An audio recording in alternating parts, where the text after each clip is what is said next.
Okay, to talk about that meeting, I'm now joined by Dan Ya. He's the CEO of CollegeNode and a technology expert. Dan, thanks for taking time to chat with us. We appreciate it. How are you?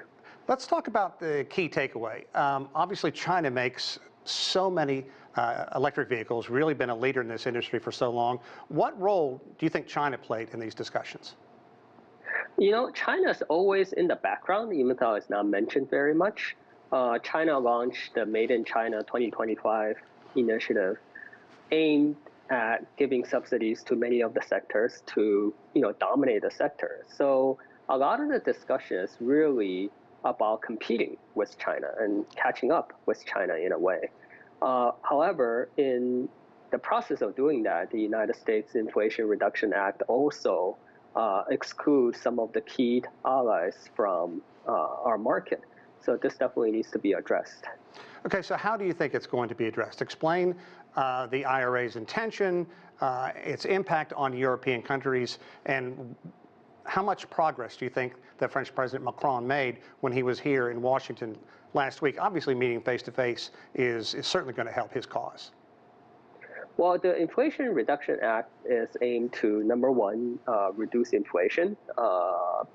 That can be done by streamlining supply chain, having European Union and the United States coordinate better, but also gives a lot of subsidies, especially for electric vehicles, in a bid to allow more electric vehicles to be made in the United States and for electric vehicles to be economically competitive against gasoline cars.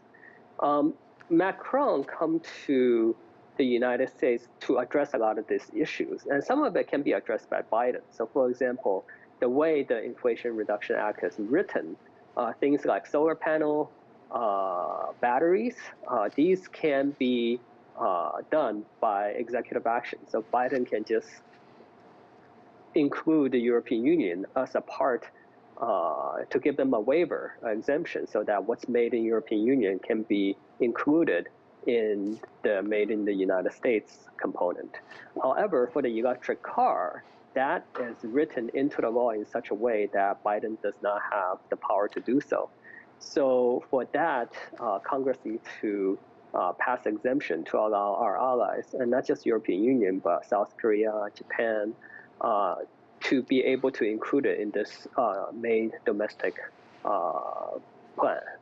You know, I find that interesting that Biden does not have the ability with the stroke of his pen through an executive order to change this. And I think it says a lot about the political division in this nation right now, with the chant of America First still ringing in the ears of so many people in the United States. To what degree do you think that Congress would take this up at any rate? I mean, they would run the risk of going back home and then some political opponent saying, well, he sold the United States out to benefit our allies overseas. So there are calls in Congress to make a quick amendment to solve this issue. So Rob Portman of Ohio is a Republican champion on this. And he is not up for re-election. He's going to retire in about a month. So he doesn't really care, right? But whether he can bring his Republican colleagues to do this and to do this in the next 3 weeks is a big if.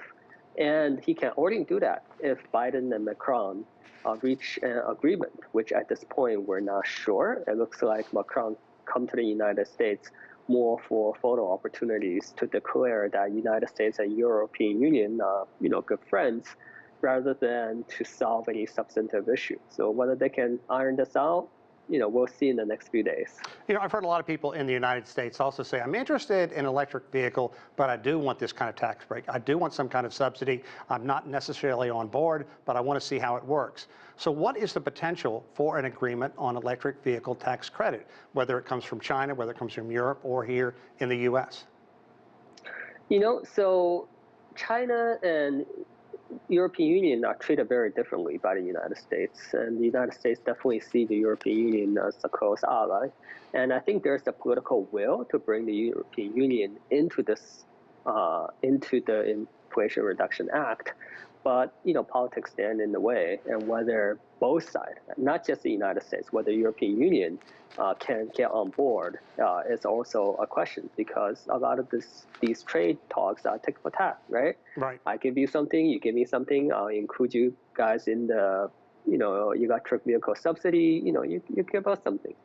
So I'm not sure, but I do know that the world is going to benefit from more electric vehicles, right? So right, less absolutely. fossil fuel. So overall, it's a win for humankind. Now it's just politicians squabbling, against each other, and it's kind of tiresome. Well, Dan, I'm going to put you on the spot here. You have about 15 seconds. Do you have an electric vehicle, or would you buy one, or what is holding you back? Well, I have a Prius, and I'm getting a Tesla next week, so I'll tell you how that goes. Okay. Well, best of luck. Enjoy that. I'm sure somewhere right now Elon Musk is doing backflips. Thank you so much. We appreciate your time, Dan. Thank you.